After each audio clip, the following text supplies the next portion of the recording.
called Bowling Alone. And it talks about how our social capital has been eroding in this country, how we used to get together and work together and be together as communities, as civic groups, as bowling leagues, as church groups, and that fabric in our society has been fraying and has been weakening. And so I think that's one of the things that has led us here. I would also like to add the fact that we now can do something very un-Christian, and that is treat people as if we were not incarnational, if our bodies don't matter, if we don't have bodies. And so on social media, in the cloud, on the internet, we can treat one another not as human beings made in God's image, but as some sort of virtual reality that we can destroy and that doesn't have the goodness of the image of God built into it. So we have divorced the spirit and the body on our social media in ways that I think are not helpful. And then finally, because I'm someone who is a person of the book and look at the big picture, I think that we have the roots of this all the way back to Cain and Abel. It's something about who we are as broken people created in the image of God. Cain and Abel fought, and one of them died because they were afraid that God loved the other one more than God loved him. And that's something that is still dogging the human race to this day, and is a lot of what is the root of things now. And even in the midst of our political arena, we vote and put people in office who have the resources and the power. So the absence of shalom is that we don't have the peace, the justice, or the righteousness that's supposed to be operating in the land today. So we look at how do we get there. I'm glad my sister here talked about the white supremacy. I wasn't the only black woman who would mention it, but that part that she's already brought that to. But that part is I'm a part of an integrated church in the United Methodist Church. So in the midst of that, we've always talked about the black vote that didn't leave. And so I'm faced with that, not just only in the world, but also in the church, because you are not allowed in certain places, and there's so societies who have come together because they are the privilege or the right, and they create these systems. So that systemic racism that's built within the confines of where we operate causes that we don't want to be heard. Because a lot of times when I try to express who I am in the context of the other believers, you are the angry black woman. And so sometimes you have to try to swallow, and then when people are free to say and to speak and to say, so that has infiltrated not only the church but outside the church, into our schools and the community, even in the White House and the outhouse, in the crack house, I'm sure even in your house. So there's still scenarios that goes around because we don't want justice. And I like what Michael Eric Dyson defines how justice is. Justice is when you want what you want for yourself, you want it for me. And so there are those places where people have gotten that they don't want the same thing they want for you. They want it all for themselves because of the economic system and the economic power structure that we have built up in this country. So there's a lot of how we got there, because when you feel that you have and somebody else is trying to get a part of your pie, you're really going to fight and race for it. The people don't want that. So in this system where we are now, I see that's how we got there. Even in the White House, we're talking about when you don't want to have health care for someone, but you got the best health care in the land. When you don't want, so those things come into place. We have to look at it and say, how do we get here? Because the church continually have to begin to vote, to polls, and get people in place. So you won't have people who are choosing out other races and minorities and other economic structures to tear them down just to build themselves up. And not hear from those people. They're not at the table. And when you're not at the table, if you're not at the table, as they say, you're on the menu.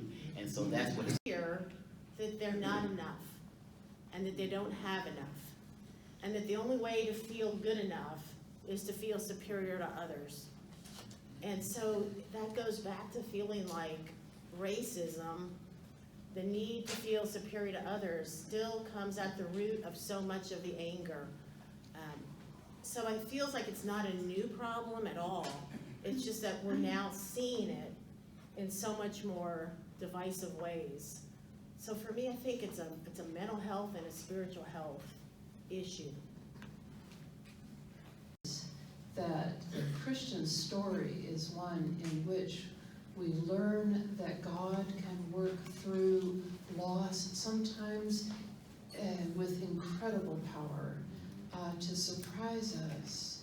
That not to be afraid, but to open ourselves to what God might have in store for us in the midst of loss and suffering. Now, why is that important politically? It's because I think there is a sense on all sides that we are losing each of our own different dreams about what we thought America was. So there is a kind of a panic and a fear of loss about the country, the idea of the country that we held dear. And sometimes it's even more concrete than that.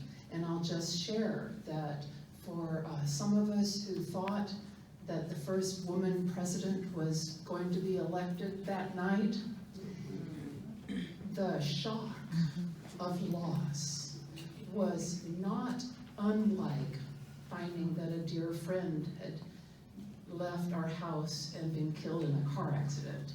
There was a tremendous shock of loss.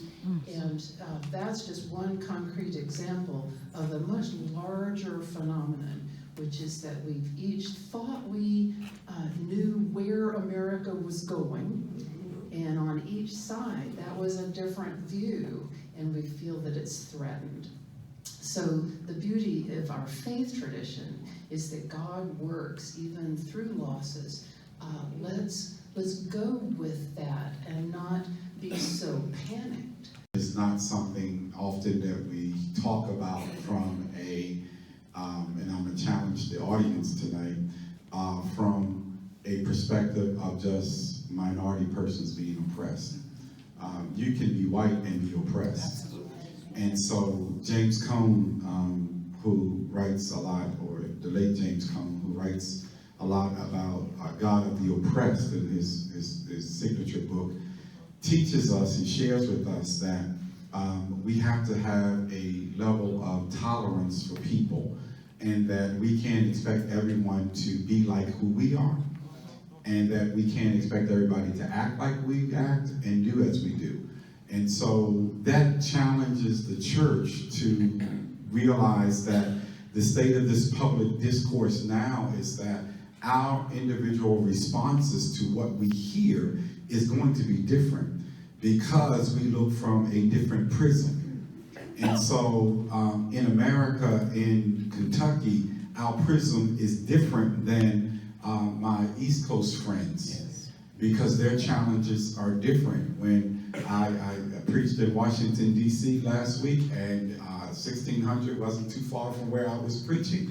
And so it was a whole they wanted to know, what do y'all think in Kentucky? I'm like, we think like y'all think. You know, and so it is a matter of how we view things from a prism. And so our faith tradition of liberationism provides for us that we are responsible and take responsibility of teaching, training, preparing people to use God, or not use God, but allow God to use us to liberate individuals, set them free, embrace individuals of their differences and the diversities that we all have. And so whether male, female, black, white, gay, or straight, we have to look at individuals as all of us have some levels of oppression. And I am dared to say, and somebody can throw a stone at me later, but I would dare say, there are now persons who have white privilege that are being oppressed for the first time. They have no idea what oppression means. And to be oppressed because you're white is like, what is this? And so that's part of the conversation in our faith has to push us further in our dialogues and conversations. Much of what I'm hearing are different expressions of what all of our faith traditions have, which is the question of the human condition and sin. There's a brokenness in our world inside of us we live with. Trace it back, as John said, to Cain and Abel, trace it back to Adam and Eve. It is there, the selfishness, pride inside of all of us. Dr. Sue said, characters, Zacks, the northward Zacks, the southward Zacks, that found themselves stymied in the middle of the road out of pride. It's just the human condition of why we are where we are. But I also think that when I think about how does our faith tradition help us understand the current state of our uncivil discourse, I think we look to Jesus and we find an answer that we tend to look for the answer in all the wrong places instead of to Jesus. And by that I mean this, that the more fragmented that we become, the more we look to government to solve the problems of our political nature. And the reason we look to government is because it has what the church and Jesus did not have or exercise, and that is coercive power, to make people do what sometimes they don't want to do. But the change that has to happen is not just behavior, but in the heart. And we look to the wrong place. Government cannot. Tolerances that we have watered down respect, we have watered down basic dignity. And when we have changed definitions as well. And so part of changing definitions change our level of tolerance as well.